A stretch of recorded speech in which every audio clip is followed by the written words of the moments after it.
بسم الله والصلاة والسلام على رسول الله صلى الله عليه وسلم. بران درس رابردو قشتنا باب هبة وهو بابش وإذا قبضها الموهوب له لم يكن للواهب أن يرجع فيها إلا أن يكون والدا. كمان باب الرجوع في الهبة. كسيك اشتاك بخشيت ودعي بشمان بيتولي كبشمان بيتوا أم بشمان بونوي دو كاتي هي كاتيكي قبل لزوم العقد أتمان هبة يلزم متى إذا قبضه أو كاتيك وري قريت هر كاتي وري قرد هبة لازم بيت ملان بيش أو لازم نابيت واتا كاتي يكم كسيك بشمان بيتوا برل أوي أو كسيك هبة كيشتكي فيها بخشيت وري بقريت توشتي بخشي بكسيك بيش أوي أو وري بقريت پشیمان بیتەوە ئەم پەشیمان بوونەوە ئەمە جائز مع الكراهة پێشەوەی وەری بگرێ جائز مع الكراهة يعني جائزة بەڵام مەکروهە بۆچی پێشێلی پەیمان و وعدی خۆتە بی لە عەقدێکە هەرچەنە عەقدەکە ملزم نییە بەڵام لە بابی الرجوع في القولە دروست نییە يعني وتمان وەکو دروست نییە وەکو کەراهەت برایان ئەمجا الرجوع في الهبة بعد القبض يعني كسيك اشتكى بخشته كسيك ديكا وبشيمان بيتوا بلام كي أو كسشتكي ورقرتوا بونمنا أما يكمني بخشم بكسيك يعني أم جهازة بخشم بكسيك أولي أقريت كوري قرت لدسمي ورقرت أو داخلي ملكي أبو آية من دروسة بشيمان بموا أقر بشيمان بموا كاركم أثري هي يعني دو كسهن لخلقه لخلقيا أواني كشت ورقرن يكيكي الناس عامة ويكي كان باوك يعني باوك أتواني اشتي ببخشيت وعامة خلق شتواني اشتي ببخشن تو كباوك بيت اشتيك تبخشي باكو راكي خوت وبشيمان بيتوا أما جائزة برايان دروسته بوي بيغمري خواه صلى الله عليه وسلم فرميتي لا يحل للرجل أن يعطي العطية ثم يرجع إلا الوالد فيما يعطي ولده هيج كسيك حلال نية بوي دروس نية باشمان بيتوا ولا هبتك يعني بخشينك بخشويتي باشان لي باشمان بيتوا إلا باوك نبيت بو كري خوي دروستا أجر بدا بشتبدا بكركي باشان باشمان بيتوا بوشي پیغمبر خواه صلى الله عليه وسلم فرميتي أنت وما تملك لوالدك خوتو أوشي ملكي خوتا ملكي باوكت يعني هيش سلطانك بسر باوكتانية لا في نفسك ولا في ولدك ولا في مالك هيش تيكت نيتو بسر باوكتا بويا باوك حقي خويتي ما في خويتي أو شتي بيت بخشي ليتي بسنديتو جارو يا تلفون ما بكنا ما وسا باوك مشتاقي بيان بخشيو استلمي سندوتو أم كاري باوكم دروستا بلا دروستا برام باوك أجري قوريا للا إخواي قورا إخواي قورا حقي بيداوة كالاشتكي بخشي بكركي ليب سنتو بلان بعامي خلقي تواشتي بخشي بكسيكي تر بخسيكي ديكا كبقريتو آية دروستا بقريتو يا دروسنية أما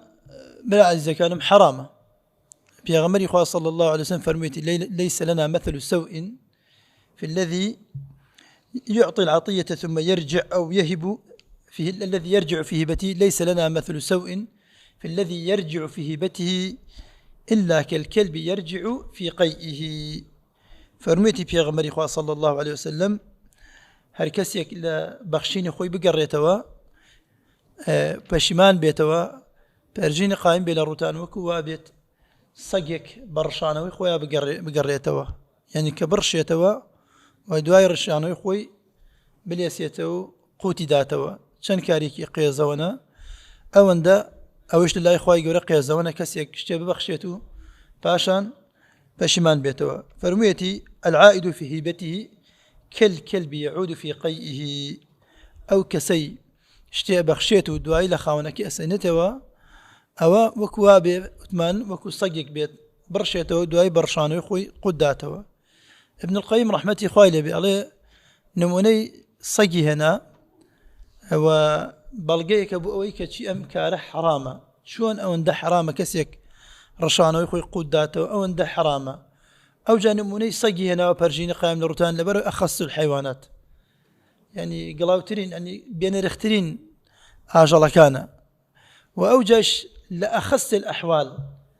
لە حاڵەتە ناشرینەکانی سەگا پەرژینی قایم لە ڕوتان بێت بزانم لە کام سەگ معلومە لای جەنابتان ئاژەڵێکی بە وەفایە هەندێک حاڵاتی هەیە زۆر جوانە کاتی وەفای خۆی دەرەبڕێت سەرێکی حاڵەتێکی جوانە بەڵام حاڵەتێکی هەیە زۆر ناشرینە زۆر قێزەونە کە ئەوەی ڕشانەی خۆی بلێسێتەوە واتە ئەم تەشبیهە لە پێغەمبەری خوا صلی الله علیه وسلم ئەومان بۆ دەرەخا کە ئەم کارە زۆر قێزەون و زۆر ناشرینە ئەو کەسەی کە شتێکە بەخشیە پاشان پەشیمانە بێتەوە لە نەتیجە تا برایان الرجوع في الهبة حرامة إلا بچەند حالة كتمان حالة يكم قبل القبض جائز مع الكراهة وفي حق الولد أب إذا وهب لابنه يعني باوكشتكي بخشي وكركي جائز مباح أمان بابي الرجوع في الهبة أم جابران حكم التسوية في الهبة باوك كان دايك كان جاروايا مالي كان هي أي بخشن بمناڵە كانيان نباسي هباكين لجيانة أبران زۆر خەڵک وا حاڵی بووە هێبەیش نظامی وەرەسەیە کە شتێکی بەخشی بە مناڵەکانی ئەو باوکە ئەو دایکە ئەبێ کچەکە بەشێکی بداتێ و کوڕەکە دوو بەشی بداتێ ئەمە هەڵێ برازەکان جاری وە هەیە کچەکە مستحقە زیاتری بدەتێ لە کوڕەکە بەڵام سێ باسی ئەو حکمە ئەکەین يعني أصل حكمك چیە کەسێک يعني مساواتی نەکرد تسوية نەکرد لەناو خەڵکیە یەکسان بەشی نەکرد حكم التسوية في الهبة بين الأولاد طبعا بران التفاضل لحاجة جائز باتفاق التفاضل لحاجة جائز باتفاق يعني كسيكان زياتري بديتي لو كسكيتران لبر حاجتك وضرورتك أما اتفاقي زانيانا جائزة كابرايك سيو چوار من داله بابلن چوار من داله دانيكي أن نخوشا وبيوسي بيارمتيا وأما كبيوسي بيارمتيا أيش أي بارا بخشي بمنالكاني أي ملزمة هميان يكسان بيان داتيت أجر ببيت بشي نخوشكا زياتر بدا برايان دو قاد بيت سي قاد بيت چوار قاد بيت كبجوري أو حاجة كبيوسي بيتي أو جائزة برايان لا حرج في ذلك أو محبته أو مشفقته لدلي دايكو باوكايا مانع زور جار مانع أبوي نعدالة بن ملام أشكرية جار واشية باوكو دايكي نعدالة بابيتوانو دابشيكن أم جاء أقربو بأم كسن خوش بيت أما مستحق بويتي زياتري بدتي أو كاتب اتفاقي فقهاء جائزة نقبس نخوش برايان ما لكن مثلا سيو چوار قرآن هي سيانيان جنيان هنا ودانيكيان ما وتوجني هنا أوانت الحال وجزرانيان باشا ماليان باشا شوني خوان باشا أم باوك أجر بعدالة توزيعي يعني وبلن بتساوي توزيع يعني عدالة جونك التساوي لا يلزم منه العدالة لكن يعني عدالة يعني جاري ويا جوازي لنا نشتاو عدالتشا شون باوكك من دالك يتمني بالصالة من دالك شوار صالة أما مصروفه كان جواز بريان وانيا بو أما باي 10,000 صرفك أو باي 100,000 صرفك أما بينا وترنا عدالتي أما عدالته بكل بحق إعطاء كل ذي حاجة حاجته بجوري بيوستي خوي أم جاب باسمان أو يتمان أجل أم كرة شوار براتان برايك أجني هنا أو كأجني هنا ومالو حال إخوان هي آية دروستا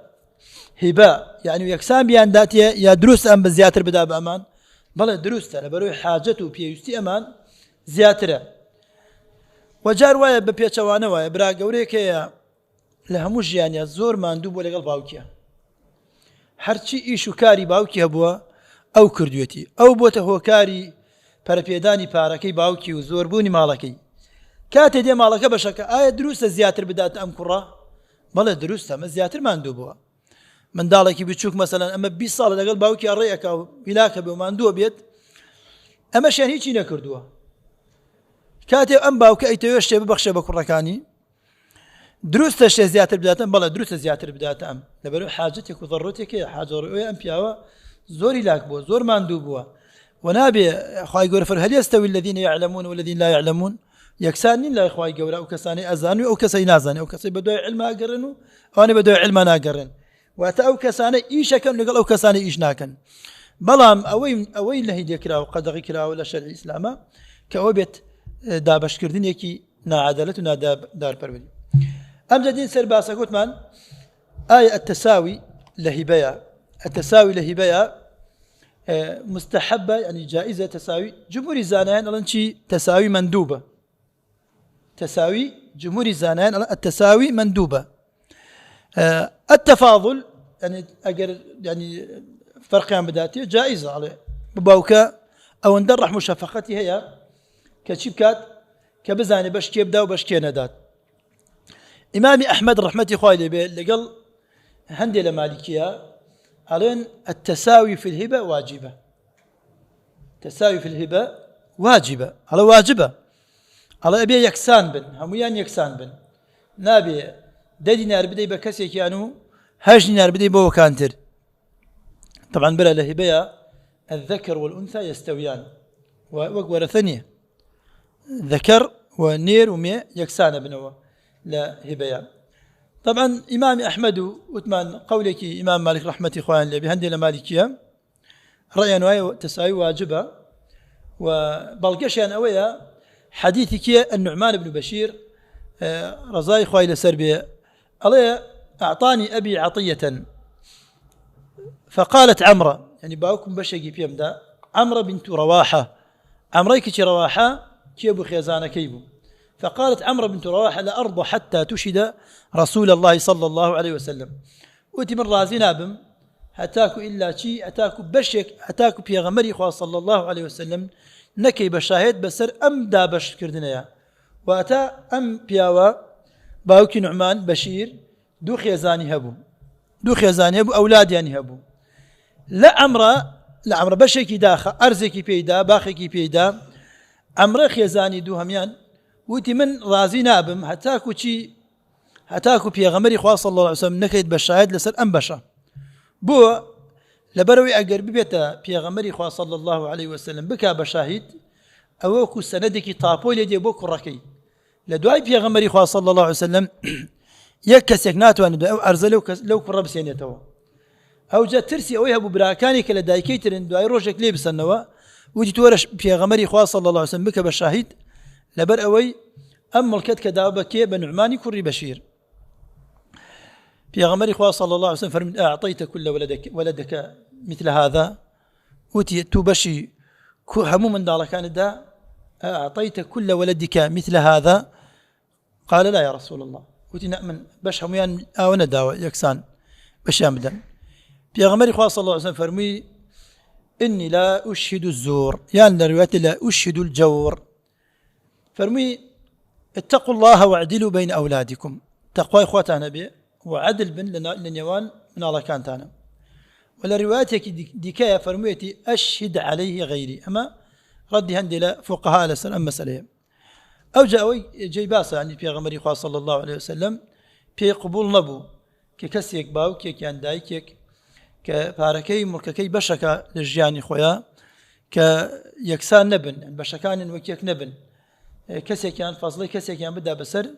كسيكي ديكيا فرمي اتقوا الله واعدلوا بين أولادكم يو تقوى إخواتنا بيت ونا عدالة مبن لنا نيوان مالا كانتانا حشنا مسار دم زور الداي كانوا باو كان تقوى إخواني زور جار سيك من دالي كان كردوه بكيو خاو بآغاو وأو من دالي كان تريان شوسانوتو برسيان كردوه چن من دال ما بيني چن باوك ما بيني باوك هرچی پارەی هەبوو سەروەتی هەبوو کردی بەدەستێکی لە کوڕەکانیەوە دوای پاشان ئەم کوڕە گەشتە پێگە و جێگە و ڕێگەی خۆی باوک و دایکی لە ماڵ دەرکرد و هەرچی پارەی هەیە هەرچی سەروەتی براکانی هەیە بردی و براکانی خوشکانی بە هەژاری مانەوە دوای ئەو خوشک و برا هەژارانەی کە ئەوان بێبەش کران لە پارە کە هەمووی کرا بە سەروەت و کرا بەدەست ئەم کوڕەوە ئەوان دایک و باوکیانیان بەخێو کرد بەتایبەت ئافرەتەکان بەتایبەت کچ بران زۆر بەڕەحەمترن لە پیاوان ئەوەندەی ئێمە چوومە جارێکیان دایرەیەکی داری تەقاعوتی بڕواتان هەبێ لە دە ئەختیارمە بینی لە دە ئەختیارە نۆی بەدەست کچەوە بوو یەک دانەی بەدەست کوڕێکەوە بوو ئەو کوڕیش کە بەدەستیەوە بوو سیرتەکرد ئەوەندە بێزارە لە دایک و باوکی خواخوایەتی لە کۆڵیان ببێتەوە ئەو کچەش چاوساغی بۆیە کرد بەلایە بەلای ڕاستە بە چەپە بەستەکەمان ئەوەیە ڕەحمی کچ بۆ دایک و باوک گەورەیە ئەو دایک و باوکانیش وا تەقوای خوای گەورەیان نییە و بەش کچەکان بێبەشەکەن یان بەشە گەورەکە دەنە کوڕەکان ئەڵێن ئێمە هەیدەینە کوڕەکان بە بەرزاوا نەکەوێت یەخۆ کچەکەش جەرگی خۆتە بەشی خۆتە یەخۆ زاواکەش کە ئیخوات هەروەکی بووکەکەی خۆتەوە ئەویش ئەیخوات ئەویش بووکەکەی لەگەڵا شەریکتە ئەیخواتەوە ئەم جابرایان ئەوە پێغەمبەری خوا صلی الله عليه وسلم بوو فەرمووی اتقوا الله واعدلوا بين أولادكم فإني لا أشهد الجور من شایەتی لەسەر نەحەقە و ناعەدالەتی نادەم واتە ئەمە بەڵگەی مەذهبی ئیمامی ئەحمەد بوو و لەسەر مەذهبی ئیمام مالک واتە پێغەمبەری خوا صلی الله عليه وسلم ئەگەر شتێک ئەو شایەتی نەدات واتە قەناعەتیان وا بێ ئەمە حرامە بەڵام جمهوری زانایان وڵامیان دایەوە وڵامی ئەم مەسەلەیان دایەوە قالوا الأمر للندب والنهي للتنزيه أمر التسوية بو استحبابا أم نهي كردنا أم قدغ كردنا بو تنزيها يعني بو كراهته نكبو أوي كحرام به الله بدليل رواية أخرى أشهد على هذا غيري تبر كسيكي تربك بشايت لسري من علي أجر في غمري خاص صلى الله عليه وسلم أميش حرام بوايا شون في غمري خاص صلى الله عليه وسلم تاكيكي مسلمانان يوت تو بڕۆ کەسێکی تر بکە بە شاهید واتە ئیشەکە جائیزە بەڵام مع الکەراها واتە کەسێکی تر بکا بە شاهید من نەکا بە شاهید واتە ئەگەر کەسێکی تر يعني ئەگەر دروست نەبوایە پێغەمبەری خوا صلی الله عليه وسلم قبولی ناکرد یەک کەس بێ بە شاهید ئەسڵەن لەسەر قەزیەکە بەڵام ئیمامی ئەحمەد ڕەحمەتی خوای لێ بێ ئیمام مالکە لێ هەندێک لە فقهای مەذهبی مالک وڵامیان لەسەر ئەمە هذا أمر للتوبيخ ئەمە بوو ئەوەیە وەک هەڕەشە لێدانێکە وەک سوکایەتیەکە بە ئیشەکە چونکە چۆن پێغەمبەری خوا صلی الله عليه وسلم شایەتی ڕەدەداتەوە کە قورئان فەرموویەتی ولا يأبى الشهداء إذا ما دعوا شاهیدەکان ئەگەر بانگێشکران بۆ شەهادەت نەڵێن ئێمە شایەتی نادەین ئەی چۆن پێغەمبەری خوا صلی الله عليه وسلم لوتکەی مسلمانیە و لوتکەی ڕەوشت بەرزی و لوتکەی ئەو کەسانەی بە دوای فەرمانی خوای گەورە ئەکەون چۆن ئەڵێ من شایەتی نادەم ئەمە معنای واتە کە تو ئەڵێ بڕۆ شاهێتێکی تر بگرە ئەمە وەک هەڕەشی لێدانێک وەک تەوبیخێکە نەک وەک ئەوەی ڕێگە پێ بدات کەسێکی تر شاهێتی بدات ئەم جا برایان ئەمە وا دەرەکەوێت ئەمە قەولی ئەم قەولە زۆر بەقەوترە برایان قەولی ئیمامی ئەحمەد و قەولی ئیمام مالک ڕەحمەتی خوان لێبێ زۆر بەقەوتر لەم باسەیە و نابێت کەسێک هیبەتێک ببەخشێت بەبێ عذر وتمان بەبێ عذر لەبیرتان نەچێت عذرێک و پاساوێک نەبێت بەبێ عذرێک بچێت نادات پەروانە بێت یان نەعەدالەت بێ لەناو منداڵەکانیە بەشێکیان زۆر بدا بە کەسێک و بەشێکی کەم بدا بە کەسێکی دیکە ئەمەیان بابی چی بابی التسوية في الهبة ئەمجا فەرمووی وإذا أعمر شيئا أو أرقبه كان للمعمر أو للمرقب ولورثته من بعده أعمر بابا بريان أعمر يعني قديما لو يمسر دمش عند جار ما بيت يعني اشتكي وما بيت كسك يتمن أم خانوت بيه بخشم حتى ما يولد دنيايا أم خانوة أم سيارة أم ملكان حتى تو ما يولد دنيايا ملكي تويا بلام كاتيك وفاتت كت كاتيك مردي أو أقريته بوخم أما تشي بيقول عمره بيوتري عمره نك عمره بالتاء عمره أو عندك كمان عمره يعني لسر باب الروايات أعمره عمره أم جاء الرقبات هي رقبة على من خانوه كنت فيها بخشم يا قلت كمان للنيوان مانا حتى من للجانبم أجر من بيشتو مردم أو بتوية أجر تو بيش من مردي أو بومنا أمدو مسألة لسر مذهب إمام الشافعي رحمته خوالي به وجمهور زانيان عليه عمره باطلية يعني جائزة مع شيء مع إلغاء الشرط يعني شون باطلية جائزة مع إلغاء الشرط يعني عليه عمره كعليه أم خانو بوتو أبيت ملكي خوت شرطك لو غبيتو بريان أو شرطيك عليه شيء أجر من مردم أجر تو مردي أم شرط على لو غبيتوا أو كستي أبيت داخلي أبيت ملكي أو خانوة أبيت ملكي أو كسا. طبعا الجمهور زانا ألان شي العمرة جائز، يعني شي جائز وتكون لمن أعمر والشرط لاغ، يعني جائز مع مرجتي أو مرجع شرطك لغوكي أو شرطا لغوك إبراهيم. أي بارك الله حياتي هيدا سخواز أخير أو شرطك لغوبو واتا أو اشتك بخشيت بو كسا بمؤقتي بمعلقي تعليقك لو غبيته مؤقتا لو غبيت بيت ملكك دائم. فرموديكي في غمري صلى الله عليه وسلم العمرة لمن وهبت له عمرة أو اشتكين كروا بو أو كسيك بي بخشراوة برايان أو كسيك بي بخشراوة. والرقبة جائزة لأهلها. أم جابران فرموديكي في غمري بارك الله فيك خواج زاخير ده بارك الله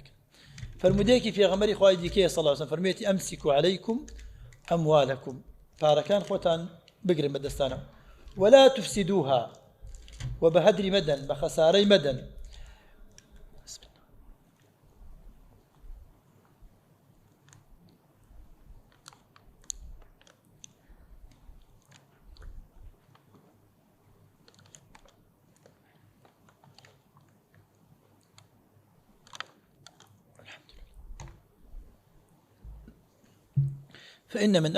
فإن من أعمر عمرا فهي للذي أعمرها فهي للذي أعمرها حيا وميتا ولعقيبه. أم كسي كشتكي بيه بخشريت حتى خوي ما ملكي خوشيتي وفاتش كات هري خوشيتي لباش وفاتي خوشي بواري سكيتا واتا بيغمري خواه صلى الله عليه وسلم بنفرموديا شرطكي لو غوكرت الرجاء بيدا بلان بو مرجع أو شرطة لو غبيت الدوري نبيت. إمام مالك رحمة إخواني بيت قالوا جائزة وينتفع بها طول حياتي فإذا مات رجع إلى صاحبي. إمام مالك قال جائزة عمرة ورقبة جائزة كشتيك بخشي بكسيك هركاتي بشيمان بوا هركاتي مرد وكسا بقرته بصاحبي. جمهور زانان والله ما عندها تقولين وتكون الورث من بعد لأنها من جنس الهبة عليها أبي بوارثي واتا أم من لو غبيتوا لبر أما هبيك مؤقتة هبيك معلقة على وهبي مؤقت معلق لشريعتها جائزنية. رقبة قرن باسي رقبة وتما رقبة شوازكي أويا كالي أجا من بيشتو مردم أو بوتويا أجا توش بيش من مردي أو ملككت بومنا يعني هو احتمال دو ملكي هبت دو كس دو ملكي أنا بيت. فرمية إمام أبو حنيفة هي عارية الإمام عارية لأنها تمليك معلق والتمليك المعلق لا صحبته وإنما عارية تولي أم خانوها حتى من مابم أجا من مردم أو بوتويا الإمام وكو عارية وايا يعني وكشتك لا يكسيك دايبني دواي أجا المردي لا تورقر موا رايك يش موا بوخم يبا موا. أما إمام أبو حنيفة رحمة إخواني بوايا وعليت إمام مالك قال باطلة وثمان جمهور زانيان إمام أحمد وهندل زانيان ديكا على شيء جائزة بلان بمرجتي أو شرط لو غوبته دوري نمينته تأثيري نبيت كاردانوي نبيت واتا أو خانوي كبي بخشوا البيت داخلي ملكي خوي بيته شرطك لو غبيته. أم جبران طبعا فرموديك في غمري خواه صلى الله عليه وسلم فرميتي العمرة جائزة لأهلها والرقبة جائزة لأهلها أي نافذة وماضية. قولك إمام السبكي يا رحمة إخواني البيت قولك زور جوانا ألا وصحة العمرة والرقبة بعيدة عن القياس. ألا عمرة جائز بوني عمرة ورقبة دور لقياس قياس أويك اشتكت بخشي راسه خوب بخشي وانيا وأصولي حديثي فرمودي في غمري خاصة صلى الله عليه وسلم أصولي شرع لقال أويك اشتكت بخشي لمركي تودرت وتواو لكن الحديث مقدم على كل أصل وكل قياس. بلام فرمودي في غمري خاصة صلى الله عليه وسلم فرمودي خواي جورا لبيش همو قياسك لبيش همو أصلك واتا لهرجي قايك كشتكوت بردمت كقياسك أو هابو بلام فرمودك بيتواني بو كقياسك أويا يك زائدا يك أبيت دو بەڵام فرمودەیەک هات لە لای خوای گەورە یان لای پێغەمبەری خوا صلی الله علیه وسلم فەرمووی 1 زائیدەن 1 ئەکا بە 3 ئەبێت تۆ شەقی لە قیاسەکە دەیت و دەست بە فرمودەکەی پێغەمبەری خوا بگری صلی الله علیه وسلم چونکە قیاس اجتهادی بەشەرە برایان و نص فرمودەی وحیە فرمودەی خوای گەورەیە لادان لە وحی لە مقابل قیاسە هەڵەیەکی گەورەیە بۆیە قدیما فرمویانە لا اجتهاد أهل الأصول لا اجتهاد في مورد النص أجر نصك هات صحيح بو وصريح بو لا اجتهاد في مورد النص أدو اجتهاد مقر نصك صريحة صحيحة آشكراية رونا إذا زور بي أهل بدع ليشيات أبرا نصك صحيح وصريح لبردمياتا أو بشتر خويا خلينيت بدواي قياسك أقري أما شي كوتن أو خلل أو قاعدة وبويا لشريعات دورو كوتن لأصول الشرع دورو كوتن أم زبران دين سر باسي كتير باسي فصل في اللقطة الحمد لله وإذا وجد لقطة في موات أو طريق فلو أخذها وتركها أجر كس يشتكي بنيوة لقطة الأخوار نسيتي شرعا مع مال ضائع من مالكه بسقوطه أو غفلة ونحوهما مالك باريك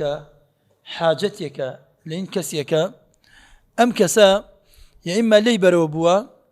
يان لغفلتك لجيجاك لبيري شوا كسك لجيجاك دانش شوا دواي هلا سيت موبايلك لبيري شت ساعتك دسي لبيري شت اشتكي باريك دانا لبيري شت أم كسا أو شتێکە لە بیرە چێ لەو جێگایە دوای بیری ناکەوێتە لەکوێ بزری کردووە یان فرسەتەکە مەجالەکە ئەوە نییە بگەڕێتەوە سەر ئەو شوێنە کەسێکی تر دیێ ئەی بینێتەوە طبعاً برایان ئەمە چەند جۆرێکی هەیە ینی چەند جۆرێکی هەیە لەم جۆرە لوقەتەیە جۆری یەکەم شتێک هەیە نرخی نییە یان نرخی نییە قیمەتی نییە کەسێک سیواکێکی لە شوێنێکا بزر کردووە کەسێک پارەیەکی کەمی بزر کردووە پارەکە بە عرفی خەڵکی بعرفی عامی خەڵکی نایە ئەو کەسە بەدوایە بگەڕێت بزان پارەکەی لەکوێ بزر کردووە لەکوێ ئینی کرد هەڵیگرێتەوە یان قەڵەمێکە یان شتێکی وردە شتێکە معلومە صاحبەکەی ناگەڕێتەوە بەدوایە بێ بۆ جێگای بەدوایە بگەڕێتەوە ئەمە جائیزە کەسێک هەڵیگرێ بۆ خۆی ببات بەڵام وتمان چی عرف تحدید یەکات بزان ئەم شتە بە نرخەیە بە نرخ نییە عرف تحدید یەکات بزان ئەمە دروست هەڵی بگری یا دروست نییە هەڵی بگری ببلغي أو في غمري خوا صلى الله عليه وسلم روجه كان داي بقدن كخرمايك فرمي في غمري خوا صلى الله عليه وسلم لولا أخشى أن تكون من الصدقة لأكلتها معلومة بريان في غمري خوا صلى الله عليه وسلم ناني صدقين أخورت هرشتك بتا صدقة ناو صدقت لي بنايا في غمري خوا صلى الله عليه وسلم ناي أخورت نفسي برزبو نفسي عزيز بو في غمري خوا صلى الله عليه وسلم بلان بدوتا هدية لێتی وەرەگرت ئەگە بیرتان بێ دەرسی ڕابردوو باسی چیمان کرد باسی سەدەقەمان کرد و باسی هەدیەمان کرد هەردووکی بەتوو بە تەمای ئەجر و پاداشتی لە لای خوای گەورە بەڵام سەدەقە لە دەستێکی بەرزەوە بۆ دەستێکی نزمە من الأعلى إلى الأدنى الهدية مرج نییە قد يكون من الأدنى إلى الأعلى وقد يكون من الأعلى إلى الأدنى وقد يستويان مثلا هەردووان وەکی کواتان بەڵام چی الغرض منه المحبة التحاب بين الناس خوش يستيل نيوان خلق دروز بيت بيا بيغمري خوا صلى الله عليه وسلم فرمي شو كوت ما صدقي ورناك قلت لولا أخشى أن تكون الصدقة لأكلتها وتأجر بمزانا يا صدقني يا أم خرمايا أم أخوار بدواي صاحبك أنا أقرم يعني بدواي صاحبك منا أقرم على لسردم إمام عمر رضي الله عنه لسربك كابرايك خرماي دينك خرمايك دوزيته ناو بازارة كل بخرماك برزك أيها الناس لقد وجدت تمرة من صاحب هذه التمرة ويدسي برز خلقنا من دنك خرمايا كم بنيتوا كي صاحب يم دنك خرمايا فضربه عمر على رقبته إمام عمر دايب بان مليا ودي كلها يا بارد الورع برو أي ورع سارد السر أنفيلو طلقيت يا أخوة دركي بوي تو كسيك متقي ورعي تيخوي دنك خرمايك هين هركس يشبه خنا قرته بلا بيبم داي ببام كلها يا بارد الورع بوي امجد دين كخرما شون كقيمتين يا كبيغمري خوا صلى الله عليه وسلم فرمي اقول بمزانايا لصدقني أم خوارد واتال لقطاء أجر قيمة نرخي نبو دروس تبو خود بيبي أجر صاحب شبه دروس بو كاتات واني بيقرين توا ولا حرج في ذلك بلام أجر اشتكي بنرخبو أجر اشتكي بنرخبو برايان طبعا شنتي بنرخ اشتكان جوازا يعني اشتي هي مالا باريا سروتا جاري وشي آجلا وم آجلش جوركانيان جیاوازە و جاری وی خواردنە ئەو شتە دۆزرێتەوە بۆیە حکومەکانی جیاوازە شتێکەوتە بیرم ینی سەکەوتە بیرم سبحان الله لە زانکۆ بووم پۆلی سێ بووم هەژارەیەک زۆر بەسەرمە هات حەزەکەم سوود لەم بەسەراتە وەربگرن هەژارەیەکی زۆر بەسەرمە هات وام لێ هات نزگەی بڵام جاروا بوو بە سێ مانگ بەس نان و تەماتەمە خۆرد ئەو لێ دەرچێ برادێک داواتێکت بکا لەو بینە شتێکەوە بەڵام بە عمومی سێ مانگەکە بەس نان و تەماتەمە خۆر سەمون و تەماتە چون با ڕۆژی بای 1000 نەر سەمون مەکڕی ئیتر ئەو تەماتەمە کڕی بای کیلۆیە بە چەند ڕۆژ بدەم بردور مەکرد ئیدارەم پێ کرد زۆر توش هەژاری زۆر قورس بووم ئێوارانێکی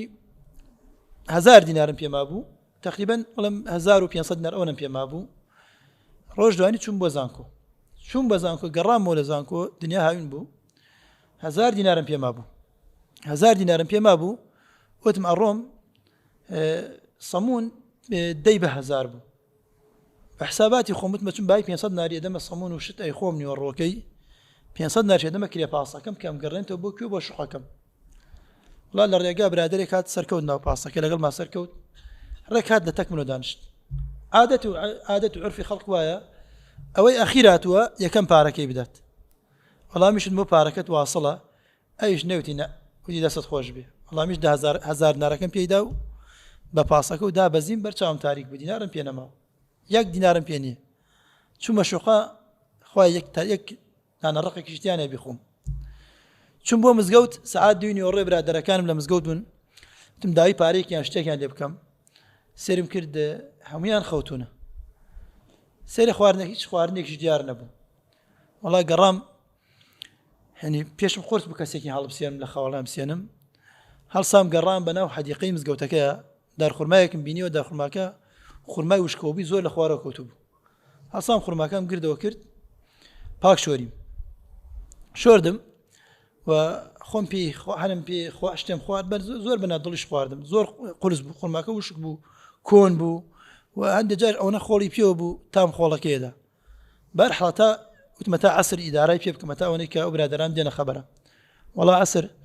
هاتمە خەبەرە چوون بۆ لای برادێکم لە بازاڕ زۆر برادرم بوو زۆر دەوڵەمەندیش بوو وتمە ڕۆم داوای قەرزی لێکم بۆ ماوەی 2 مانگێک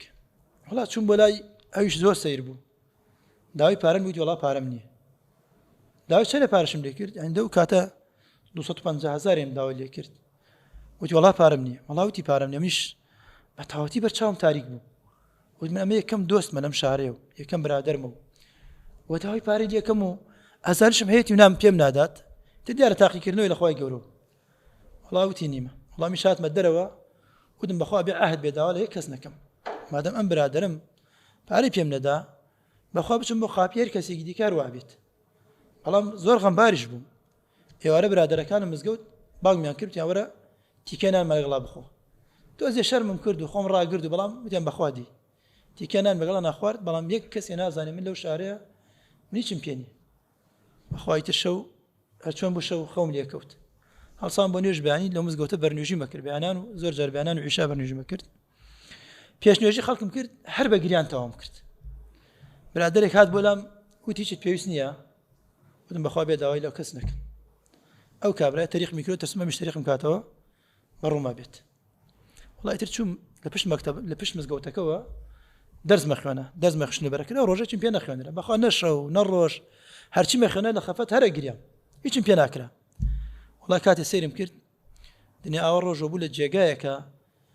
بە ساڵ کەس ناچێتەوە جێگای بە ساڵ یەک کەس ناچێتەوە جێگای یەک نەفەر ناچێتەوە جێگای کاتێ سەیرەکەم ئەوەندە پارە لە عەرزای پارەکەش حسابم کرد سەش بەبیرم دێت 110,000 دینار بوو 110,000 دینار بوو هەندێکی پێنجی بوو و ئەوانەی سەرەوە دەی بوون